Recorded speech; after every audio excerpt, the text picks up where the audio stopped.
I am unashamed. What about you? I mean, Dash, what's wrong with just doing good? Love good. one another for crying out loud. Doing good. What's the downside? What's the downside of Is loving there a downside Jesus? to doing good? I think it's the motivation. That's what I'm zeroing in on tonight. Well, they wanted me to do a speech on morality, and it's morphed into fire. Yeah. I think it'll be good. It's the Are we recording? Are we already going? We started with our Phil impersonation today. I didn't realize we were recording, but that's okay. Sometimes Maddie gets it going a little early. She likes some of our banter. Yeah. Well, she missed recording the part. What we had just said when you walked in, I'm doing air quotes. I need to stop doing You talking about me walking in? Yeah. 10 I've minutes, noticed, 12 minutes late, Zach. Let's start this podcast off with an intervention. Zach's he's developed a habit, and here are the two things, because my dad used to do rants on this. Yeah. He's showing up late and leaving early. That's a bad combo, Dasher. You got any thoughts? Who do I see over there? Wait a minute. We got and he's also bringing surprise guest onto the podcast. Reed, You is see that who you? it is? It is me. Well, It is I. They had the box so small I couldn't see who that was. What's up, Reed? That's your oldest son. I had no idea. I thought you it were was coming. funny. We were just making jokes about how you talk too much, and they said, "Okay, the headphones are on." I put the headphones on, and it was just blaring my dad's voice. It's like, he's already rolling, boys. Reed, welcome to the Unashamed podcast. What is Zach to you? Your cousin-in-law. We uncle. literally just We had had this that entire conversation, conversation on the last podcast. What is that relation? It's like a second cousin or Nice. maybe First cousin. First cousin once removed. Oh, okay, once removed. Well, All right. whatever that is, he's making me angry he's leaving early. He's like, hey guys, last time we were together, he said, hey guys, I got a call. That call better be about somebody heading to the hospital or the morgue. the White House. That's right. Well, I That mean, might I'm be- like, you get a call? I get a call every 5 minutes. That doesn't mean I'm going to stop what I'm doing and go answer it. You do text right in the middle of the podcast. You've seen him do that, Reed, right? He texts in the middle of the Well, that's podcast. fine. Yeah, because I'm always texting him, and he's you the responding one to who's me, texting? and he just texts me and says "in podcast." So I got your back on that one, Dad. Reed, defend me. The other night, you sent me a text, and then you found out later what I was fixing to do. But did I not text you back with a Bible? I did You had a think that Bible was- question. I did think that was really funny. I was preparing to teach Bible study on Tuesday night, and I didn't tell my dad I was, but I just texted him and I said, "Is God talking about Jesus in Exodus 33?" And so then he responds and gives me his rundown, and I never responded. I just went and taught, and it was over. So then I'm laying in bed at 10:45 later, and he just texts me again, and he says, "How'd it go?" And I was like, "Well, okay." So then I called him, and we talked for an hour. But he was prepared. He was preparing to go on stage and do an event, and he took the time graciously to explain to me what Exodus 33 was about. So I appreciate it. Well, you actually helped me, Reed. I didn't tell you this part. So your mom, we did an event together. And look, you got to remember. This is what I've been waiting to hear about since Monday. It had been 10 years. Because in the past, it's not been good. Well, first she said 13 years, and I started pressing her on that while we were in the green room that wasn't green. And she finally got it down to 10 years, where I had offended her by saying she was wrong in front of 2,000 people. and that I wouldn't let her talk. So we've waited a decade. No. And so this is how this starts off. We're literally fixed to get there. They called us and said, "We're ready for you." And I'm texting my son, but she doesn't know that. And she's like, when she calls me by my full name, she's angry. She's like, "Jason, they just called us and you're on your phone. Put your phone away." I said, I'm texting my son over a Bible questions. There's some things in life you just stop and answer. Think about the privilege that we have. We have a 30-year-old son who's asking me a random Bible question on a Tuesday night. He's unaware where we're at. And she said, I'm so sorry. I shouldn't have said that. That's the old ace card right there. You won. You're welcome. So I feel like we should I wish we'd have had an imaginary, like, ringing the bell, like, competition on making this right where it all went wrong 10 years ago, because that was a ding.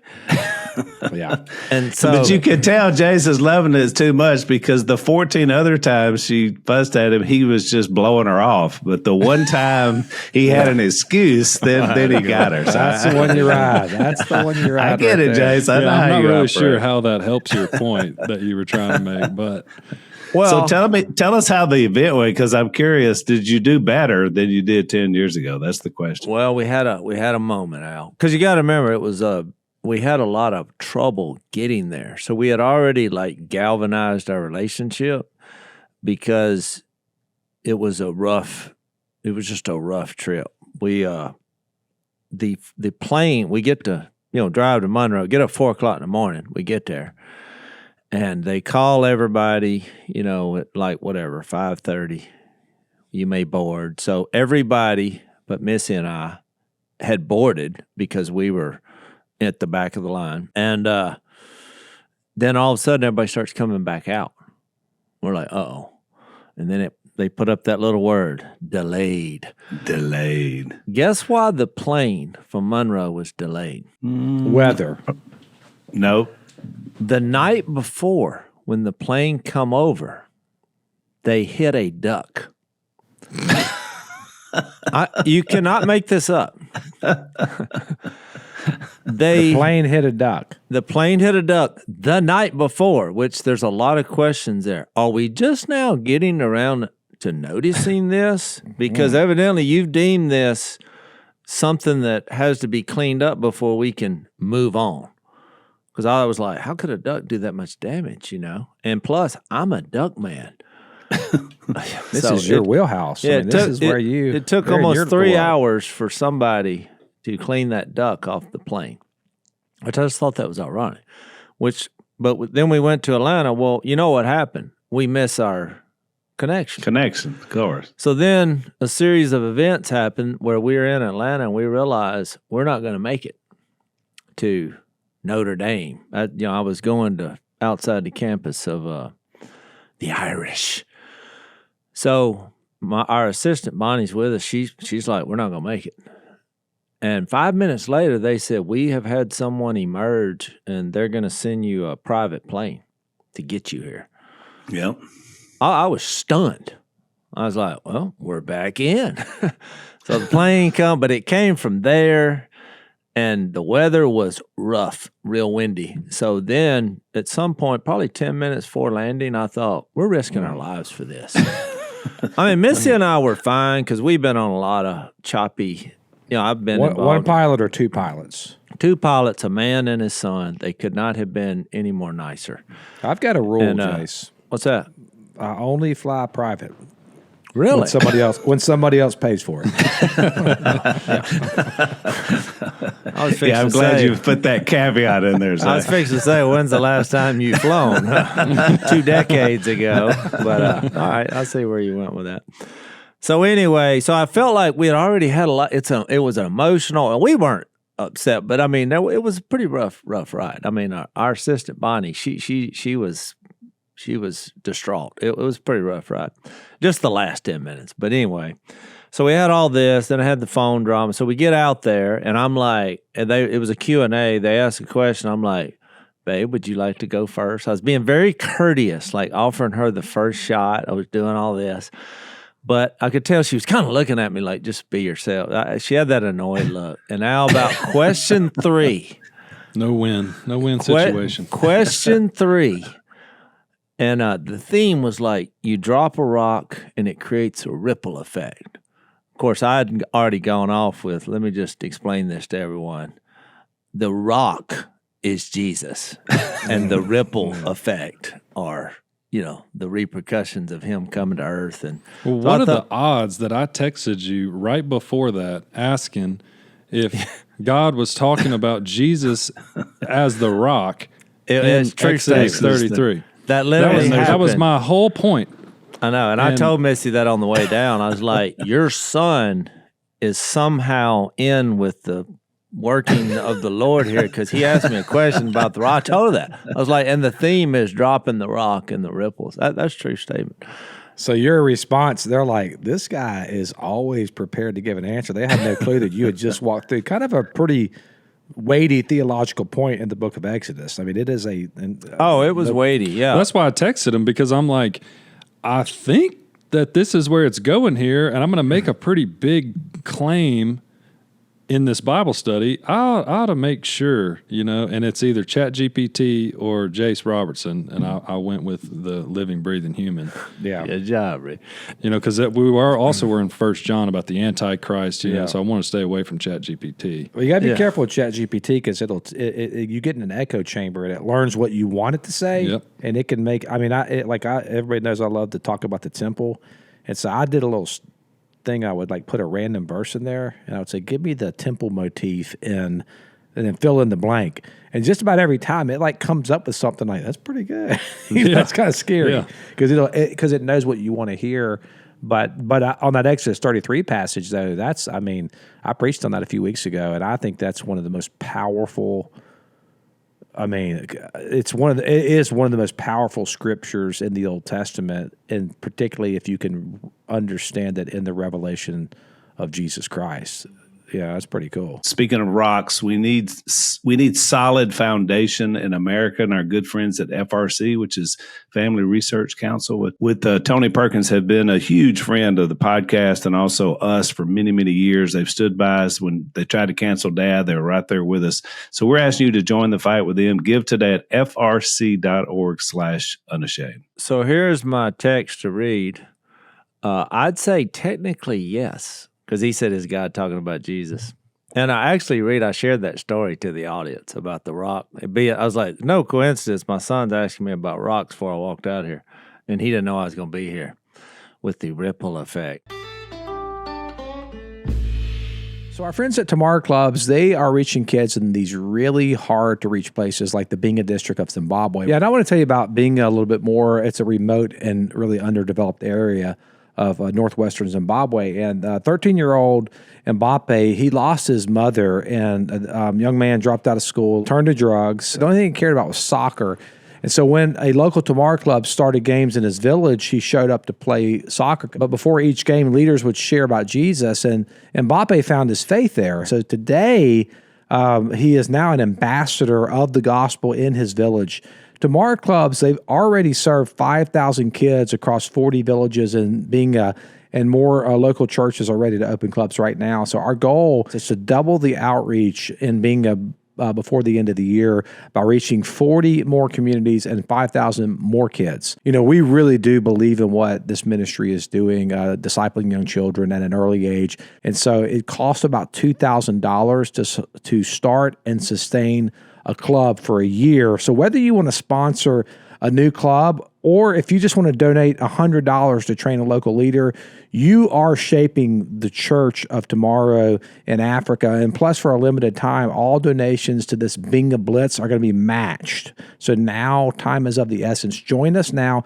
Double your impact by visiting tomorrowclubs.org/unashamed. That's tomorrowclubs.org/unashamed. And so I put 1 Corinthians 10:4 is interesting. You remember that?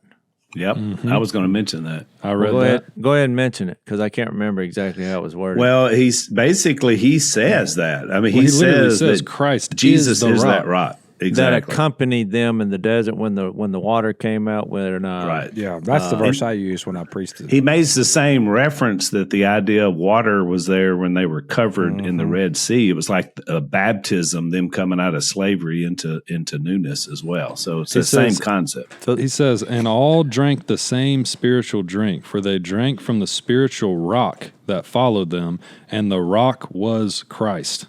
I just love that verse. I love that verse that Paul's using Old Testament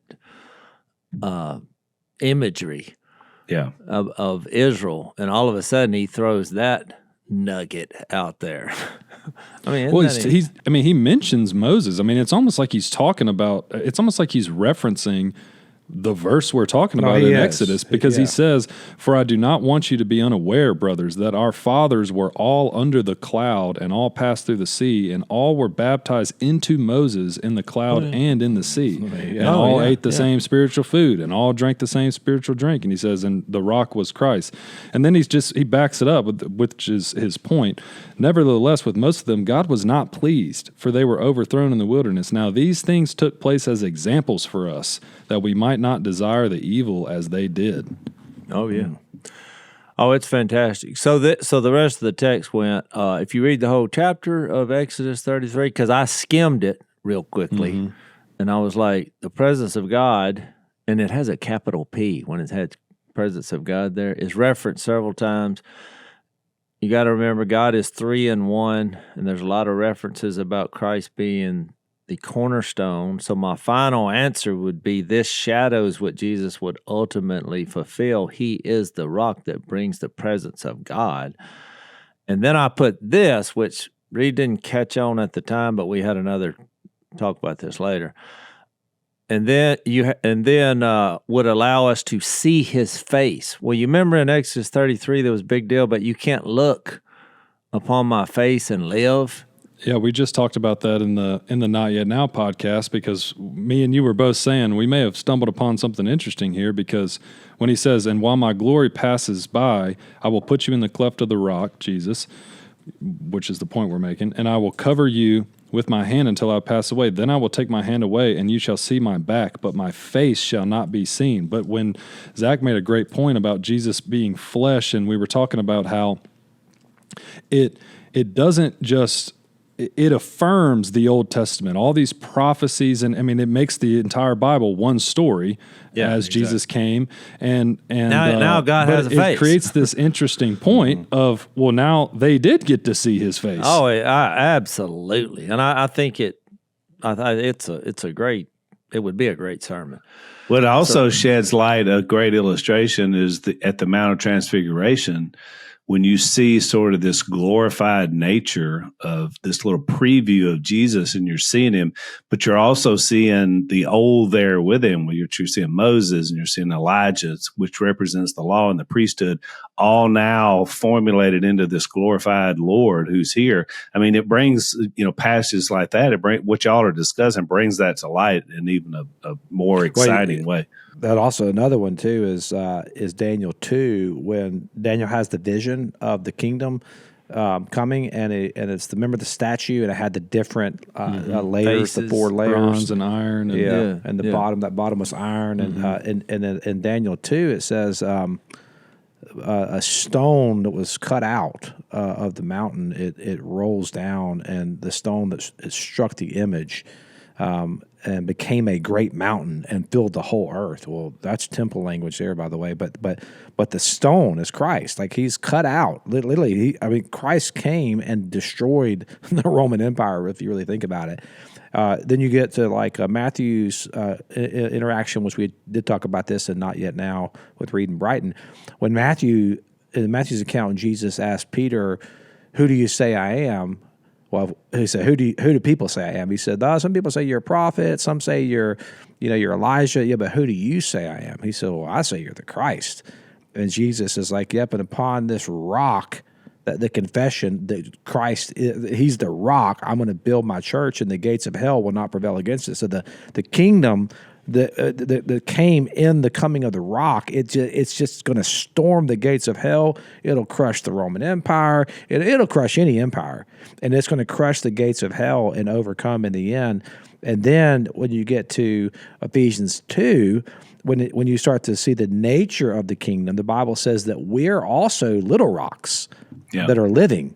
We're living rocks that are built upon the corner rock, or the cornerstone, which is Jesus Christ himself. So the idea of Christ being that rock is the tentacles of that truth, we could spend the whole year talking just about that one truth. The tentacles reach far and wide.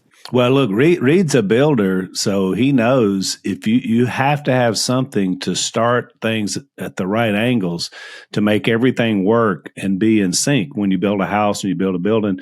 And that's who Jesus is. He literally everything lines off of him. That's why he's called the cornerstone. And then every foundation is built on him, which is powerful. Yeah, if you think a foundation doesn't matter, you just spend a day with a concrete contractor and see, I mean, they're going over that thing with a fine-tooth comb, arguing with the truck. It's too wet. It's too hard. You know, I mean, weather's not right. It's got to be the perfect degree with the perfect amount of moisture in the air, and they get the concrete that they ordered. I mean, because if it's not right, it will create problems, a ripple effect, if you will, that will linger and just compound on each other over and over and over again. I mean, I see it in my house. I built my house. You look up one day and there's a crack going from the top of a door frame all the way up to the ceiling. You're like, what in the world is that? It's because the house is settling because there's something wrong with the foundation all the way at the very bottom. But to your point, I mean, when you think about the context of when this was written, and I'm going through 1 John in our study in Nashville with our church, and it's talking about false teachers and the antichrist, and it makes you realize that this was such a profound thing, especially at the time, because you had a whole group of people that he's adjacent to, that they accept the Father, they affirm the Father, but they don't accept the Son as living, breathing God in the flesh. And so, to Zach's point, in 1 John, it says, no one who denies the Son has the Father. All he's saying is, he's like, hey, this is one God here. Mm-hmm. You know, he became flesh. Yes, he is the rock. Remember in Exodus 33 when Moses said, I'll put you in the cleft of the rock. He is the rock. You know, I mean, it's an amazing thing, really, when you which is why he defines the Antichrist in 2 John 2 or 2 John 1.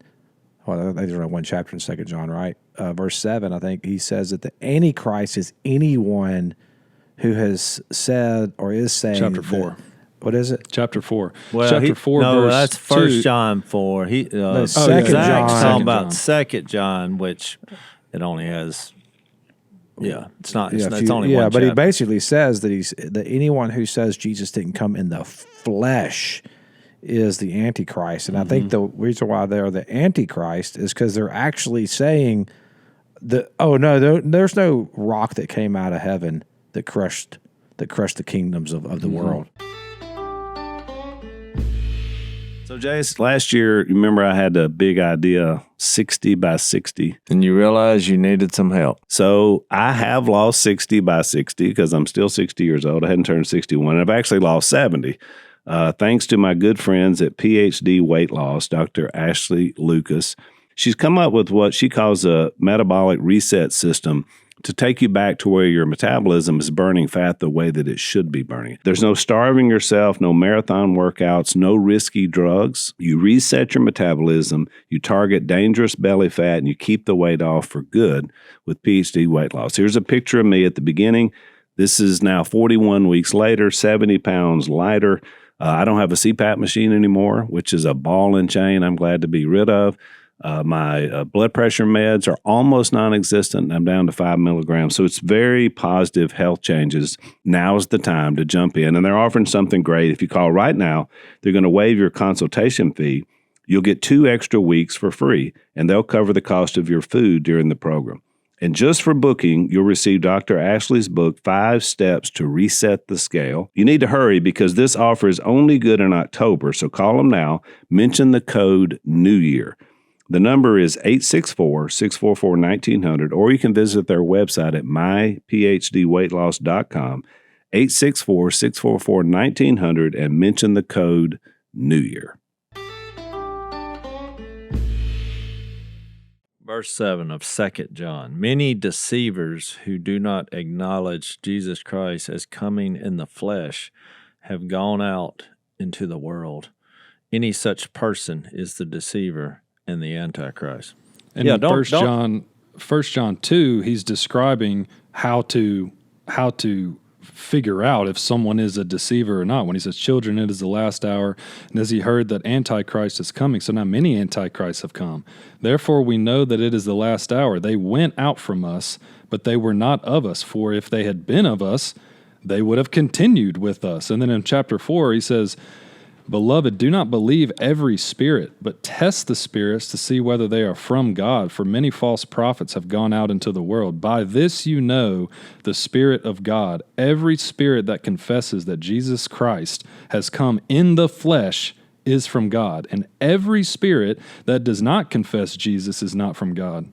So, and I made the point with you the other night where, and actually I stole this from one of the partitioners in our Bible study. He made a great point where when Jesus looked at Peter and he said, "Get behind me, Satan." He wasn't saying that Peter was Satan.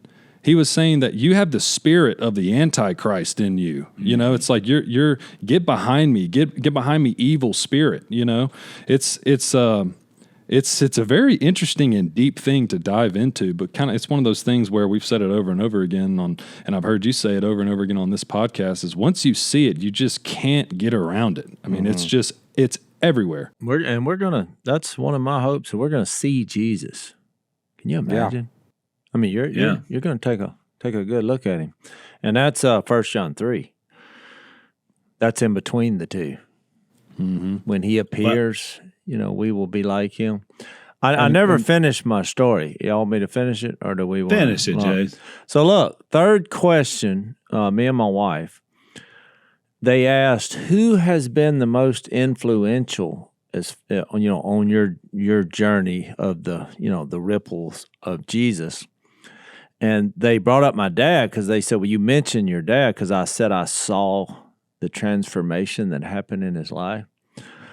But I thought a little deeper, and I said, well, of all the people that have been in my life, I would have to say the biggest influence in my growth and me finding my purpose in Christ is this woman sitting right next to me. Oh boy. Pro move. Well, and it was true because it hit me. I've been with her, almost 2/3 of my life at this point. Yep. And the complementary completion aspect of God's design in marriage, it works, even though it's bumpy and the struggles and all that process. And so, Al, when I did that, I could tell she was beaming, and it never stopped. So for you young guys listening out there, get your notebooks out, get you a pen, take notes on what's happening right now. That's a pro move, Jase. Good move. But look, to Jase's defense, it's not like you make it up to say it. You got to live it first. You got to live it. Look, it's got to make sense, and then. But when you can do that in a moment in public, I mean, that's the best. Jase is right on target. Al, it was almost like a movie because the audience, I don't think they could understand my accent because we were way up north, Yeah. I don't know, maybe it was an Irish thing. Or maybe Jase, they're not actually crowd. Irish. They're just called the Irish. Yeah. they're just Northern Americans. They're not Irish. Well, a few of my jokes just absolutely bombed. And I did a duck call contest before this Q&A thing went. And it was just a lot of bewilderment and looking like, I don't know if they didn't duck hunt or what. But Al, when I said that, it was like, cue the audience. And you heard a faint gasp like, oh. Hell and yeah. I thought, now if this doesn't work. So I read a book a few years ago from a pastor out of Dallas named Matt Chandler, and the book was called Mingling of Souls. And I was reading it because we were in college ministry at the time. And Reed, you came to the old college ministry, and they were all dating people, and I was trying to hey, this is how you need to date. So I was reading that book, and he said something in there that stuck with me all these years later. He said, when you get married, he said, it's like driving a Mack truck through your life. But he said, it is God's greatest tool for sanctification on planet Earth. And so I think that I would say the same thing, Jase, because it is like you get married, it's like, man, I don't know any other thing that God has given me that has sanctified me. Having kids too, Brighton mentioned that on the podcast too, but starting a family, it is the greatest vehicle of sanctification that God can give us. It really, I mean, it's. And my dad says that about me all the time. He says that's why he loves my wife so much. It's because when I married her, she made me a much better person. Yeah. I mean, I was sanctified because I started looking around like, what am I doing with her? You know, I mean, it was like this insecurity of like, hey, I need to step up my game here because this woman here is way on another level. And we all agree. But Reed, your wife on the podcast, on our podcast when we were in Nashville, the vulnerability and transparency that she shared, because like we've all viewed her like you just described, but then her sharing her own shortcomings and how she found Christ in a deeper way through you guys in your marriage and relationship through the process it shows you what the ultimate strength is. And Jase mentioned earlier, it's the bumps and the difficulties along the way. And that's where these growth periods, that's where they come in our life, is usually through going through something difficult and a realization that without Christ being at the center fully, we're missing something. And it starts as an individual, but then it quickly spreads as a couple. So, you guys, figured some things out much earlier than a lot of other people do and are still working through the process and still will deal with things. But that's the beauty of what marriage can be. I mean, it really is. I mean, the idea of two together, 1 + 1 = 1 with Jesus, is really a powerful concept. Yeah. Well, Reed, I got news for you. She's made me a better person. Your wife has become one of my good friends, oddly enough. And oh boy, she's such a treat. She said something funny the other day. I was talking to you on the phone, Dad, and you said, ask her if she's still been listening to the podcast. And she chimed in from the other room. Oh, he's insecure because I hadn't texted him in a while. The podcast. Well, there's a few people. I'll come up there and I was like, "How are we doing?" Because I know she listens all the time. It's because of the many rabbit holes. Well, look. So let me steer us back into John 18, because actually what we've been talking about, kind of this extended cold open with a surprise read. Audience, Jase and I had no idea Reed was going to be on the podcast today. So and Zach was going to get us because we were griping and complaining about him being late. But now I see it was so he could set up for Reed. So that's a pretty good move there, Zach. But we've been talking. Apology accepted. That was my version. Hey, are any of you guys ready to own a home? Well, I can tell you right now, Jill and I bought and sold a lot of homes that we've lived in as our primary residence, and it's been one of honestly the most important things we've done to build our future together. If you feel like you're ready to buy, I'm telling you the time to act is now, because for the first time in years, buyers finally have the upper hand. There's more inventory on the market than there has been in a while, which means that you have more negotiating power and less competition. But opportunities like this, they won't last long, because when the feds cut the rate, which they just did, by the way, buyer demand's likely to spike because the interest rates go down, right? And you know what that means. Prices are going to go up, and then sellers will then have the advantage. Peak home buying season is in full swing, so now's the time to lock in the right home for you. But you can do it on your terms before the market shifts. So reach out today to get approved for mortgage financing with my friends Andrew and Todd at andrewandtodd.com, or call 888-888-1172. I met Andrew and Todd at a worship event in Monroe, Louisiana. These guys are the real deal. My daughter has been talking about purchasing a home in the near future. And guess who I'm telling her to call? The guys that I trust with 40 years of experience. They really are the experts, and they make it easy because they keep everything in-house. So call 888-888-1172 or visit andrewandtodd.com. Well, we were trying to kick you out, and now you worked your way back in. So all good. He brought in one of our favorite people. So we're at the crux, Reed, in our study in John 18:28, where just what we've been talking about is what is at hand in these sort of series of trials against Jesus. And just for me to reset for the audience, they don't want to read this next section because we're about to go into the Pilate section, which to me, John covers it the most extensively because it's probably the most interesting part of all these trials, because we kind of expect the first one is Annas, which is kind of the godfather of the I don't know what you call it, the Jewish crime family. They were very corrupt. The high priesthood was corrupt. His son-in-law Caiaphas, he went to his house. Again, more illegal way of trying Jesus. Then they moved into the Sanhedrin, which had an air now because it's daybreak, and it has an air that it's something legit. But we read that, Jase read that last time from Matthew. It's not legit. They don't have witnesses. It's not exactly as it's supposed to be. And then during that process, Peter denies him 3 times, which Jesus has predicted is going to happen.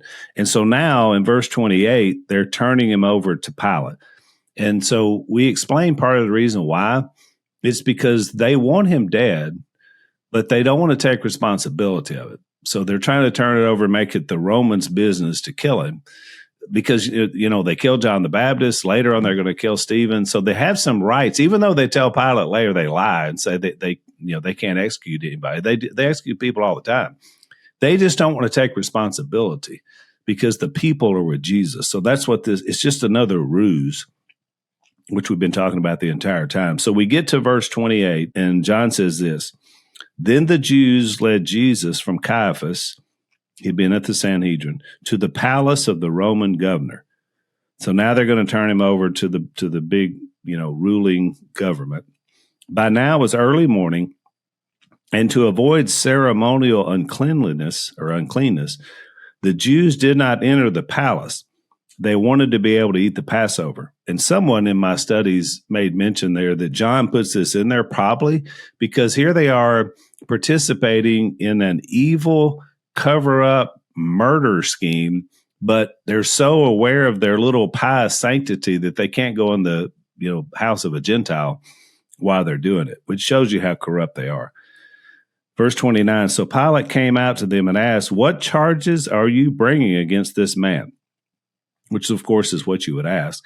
But listen to their answer. If he were not a criminal, they replied, we would not have handed him over to you. So this is one of those things where you give somebody what they ask you back with no real answer. That's not an answer.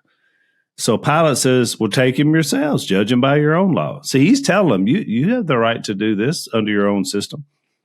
But we have no right to execute anyone, the Jews objected, which is not true. That's just a bald-faced lie. This happened so that the words Jesus had spoken, indicating the kind of death he was going to die, would be fulfilled. So again, this is all part of the greater narrative and plan. Verse 33, Pilate then went back inside the palace, summoned Jesus, and asked him, are you the king of the Jews? And we talked about that phrase quite a bit. And then Jesus says, is that your own idea, or did others talk to you about me? And then Pilate kind of comes back incredulous. Am I a Jew? Pilate replied, it was your people and your chief priests who handed you over to me. What is it you have done? Jesus says, my kingdom is not of this world. If it were, my servants would fight to prevent my arrest by the Jews. But now my kingdom is from another place. We've already talked about that some as well. Then he says, you are a king then, said Pilate. Jesus answered, you are right in saying I'm a king. In fact, for this reason I was born, and for this reason I came into the world to testify to the truth. Everyone on the side of truth listens to me. And then Pilate asked the question that kind of hangs through time. What is truth? Pilate asked. With this, he went out again to the Jews and said, I find no basis for a charge against him. And I want to stop here because there's a little bit of an interlude that's going to happen here in the narrative of the story, because it's at this point when he's going to get turned over to Herod, which we're going to read about in another one of the Gospels. And then he's going to come back to this point, and then we're going to get the second half of this. But I love this narrative that now he's before Pilate. And Pilate basically says at the end of this first part of the trial for him, I find no basis of a charge against this man. What he's saying is, as far as I'm concerned and the state of Rome is concerned, he's innocent. And of course he was innocent. This is the thing that kind of hangs over the whole proceeding, is that this is an innocent man brought now before 4 different ruling councils, and there's still another one to go, and he's still innocent, which is amazing. Well, the interesting thing about this passage and how it is coming together with a lot of what we just talked about, you got to keep in mind, Jesus is at this moment, he is being handed over. He's been handed over to the chief priest, the corrupt Jewish rulers of the time. They in turn get the world's greatest superpower involved, the Roman Empire. So now Jesus is standing before the Roman Empire in Pilate, and he's, if you think of it this way, that you have two competing kingdoms going on here. You have the kingdom of God is in Jesus, and it's coming against the kingdom of Israel and the kingdom of the Roman Empire, which at that particular time was incredibly powerful. Al, you and I went to Rome. We actually filmed a lot of scenes there. And just looking at the ruins of the Roman Empire, if you were to go to Rome and see just the ruins, you would be like, this place was absolutely incredible. To think about how powerful the Roman Empire would have been in comparison to the rest of the world at this particular point in history, I don't think we can fully understand it, because they were so advanced in their engineering compared to the rest of the world. It would have been one of the guys that was with us was like, you can imagine some guy from a mud hut showing up on the scene from Africa, and he's in the Roman Empire, and he's looking around, and they're telling you Caesar's God. And you can really kind of understand why he may have been like, okay, I can buy that, because they were so far advanced. And now Jesus is coming up against this kingdom, and he says, my kingdom is not of this world. And I think this goes right back to this passage in Daniel chapter 2 that I mentioned earlier, because what's happening in Daniel 2 is you see that statue of different empires, and the last empire is represented in the feet of the statue, which were made of two types of material. One was iron and the other was clay. And the reason why that's indicative of the Roman Empire is because the Roman Empire was mixed. It wasn't homogeneous. It was a lot of different other kingdoms and territories that they had conquered that had been mixed in with the iron of Rome. So it's an iron and a clay. And so when you read in Daniel chapter 2, and it has everything to do with the kingdom, by the way, because in Daniel 2:34 it says, as you look, a stone was cut out by no human hand, and it struck the image on the feet of iron and clay and broke them into pieces. Then the iron and the clay and the bronze and the silver and all the gold all together were broken into pieces and became like the chaff of the summer thresholding floors. And the wind carried them away so that not a trace of them could be found. But the stone that struck the image became a great mountain and filled the whole earth. And then if you skip down a little bit in verse 44, it says, and in those days, what days? The days when all this is going to happen, of those kings, the God of heaven will set up a kingdom that shall never be destroyed, nor shall that kingdom be left to another people. It shall break into pieces all the kingdoms and bring them to an end, and it shall stand forever, just as you saw that the stone that was cut from the mountain by no human hand, and it brought into pieces the iron, the bronze, the clay, the silver, the gold. A great God has made known to the kings what shall be after this. This dream is certain, and its interpretation is sure. So what you're seeing here in John chapter 18, as Jesus stands before the might of the Roman Empire, what you're seeing is that the king has finally arrived. When he says, are you a king? I don't think Pilate understands that question, but Jesus is answering that in a very profound way. Or he doesn't care. I mean, that's what's so interesting. I mean, just a very interesting thing when you read this is that Pilate almost has this aura of just this, he's just this pompous, like, what do I care? You know, and he kind of, he says, what is truth? You know, it's like, it doesn't matter to him. You know, I mean, whether you want to dive into what that means to be a career politician in the world's empire. And I mean, that guy, he has no morality or truth, or, I mean, he's just like, whatever gets me to the top, kind of, it just kind of paints this picture in my head.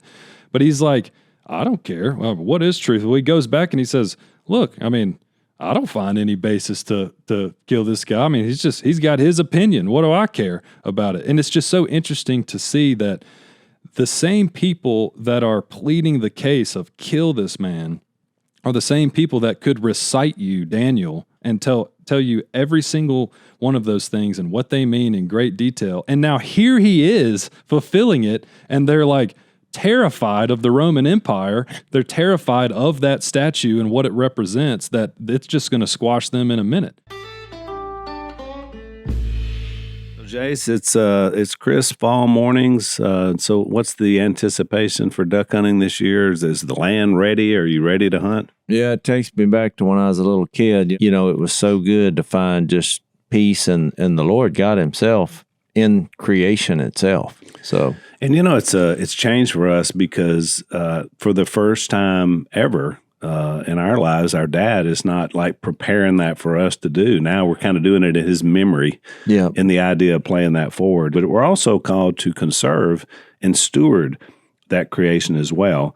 And one of the things you can do to continue that is buy a duck stamp. A federal duck stamp helps provide funds to conserve and preserve our natural wetlands for wildlife and for generations to come. And so that's a experience that Dad put into us, Jase, I think from very early age. And here we are as older men ourselves continuing that, and now we get to do it with our kids and grandkids as well. Oh, he passed that legacy on to us. Even this year when our dad died, you know, I had his wallet. Yeah. And I had his duck stamp from last year, and I thought, I'm keeping that. So if you care about conservation, about faith, about family, this one's for you. Head over to duckstamp.com/unashamed. That's duckstamp.com/unashamed. Get yours today. You make such a good point because, you know, when Peter stood up and preached that first sermon, he didn't say, and Pilate killed, you know, Jesus. He said, and you, talking about the people, right? With the help of wicked men, with the help of men like Pilate, you're the ones that put him to death on the cross. Right. And so he went right back to what you're saying, Reed. They knew better. Pilate's just this curious guy who happens to be trying to keep the peace in this one place. Do you know what's in the Colosseum in Rome, which was the epicenter of Roman Empire, and particularly later became oppression against Christianity? Do you know I think that it's in the dead center of the Colosseum. It's a cross. I know. It's a cross. Yeah. It's the cross of Jesus now, like the emblem is in the Colosseum. You think, well, did that Daniel 2 prophecy ever come true? Did Jesus really crush the Roman Empire? Well, go to the Colosseum, look at the ruins, and look at what the whole thing is centered around now, the cross of Jesus. You tell me he didn't conquer Rome? The prophecy came true, and his kingdom now reigns. Mm-hmm. Pretty powerful. And whatever happened to Pilate? Nobody knows. He disappeared 2 years later. I think what about that Pilate guy? I don't know. I think the most misunderstood, one of the most misunderstood verses is what Jesus actually said there. You know, it's like, he brings up this kingdom. It's from another place. And I think for years, a lot of religious people have detached that as it has nothing to do with here. So, you know, what I did was I went back to the beginning. I mean, because you think, well, how long has Jesus technically been king? What would be your answer? How long has Jesus been king of the earth? Since he formed it. Yeah. All things were created for him and by him. It's all his. Right answer. And how long will he be king? Which is a more difficult thing to answer. Because you're like, well, to the end. But technically, there is no end. How he validated him being king by coming back from the dead, there's no end. But now, if he would have said that, like some form of John 1, in the beginning was the Word, and the Word was with God, that's me, Pilate. I've been with God from before the beginning. Before the foundations of the world. And then some. And in fact, not only that, he was also crucified, it says, before the foundations of the world. I mean, think about that. Like, what does that mean? So I think that gets confusing for people because, I mean, the first words that Mark recorded that Jesus said in his letter, the first time Jesus speaks, this is Mark 1:15. The time has come. The kingdom of God is at hand. Repent and believe the good news. Well, what's he talking about? I mean, we're fast forwarding here to John 18, and all of a sudden he's like, my kingdom is not of this world, which I think Pilate wasn't reading a whole lot into that, other than he was like, well, if you have a kingdom, that means you must be claiming to be a king, which actually would be some kind of grounds for legalities being approached upon, Mm-hmm. So what I wanted to do, I mean, I went all the way back just to see how we got here.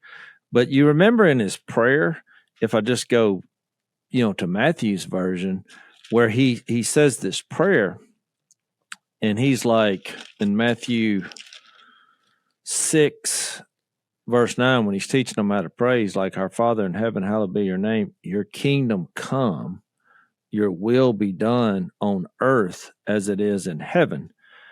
And when you get to verse 13, at the final words of the prayer, in some of the later manuscripts, there's an additional phrase where it says, and lead us not into temptation, but deliver us from the evil one.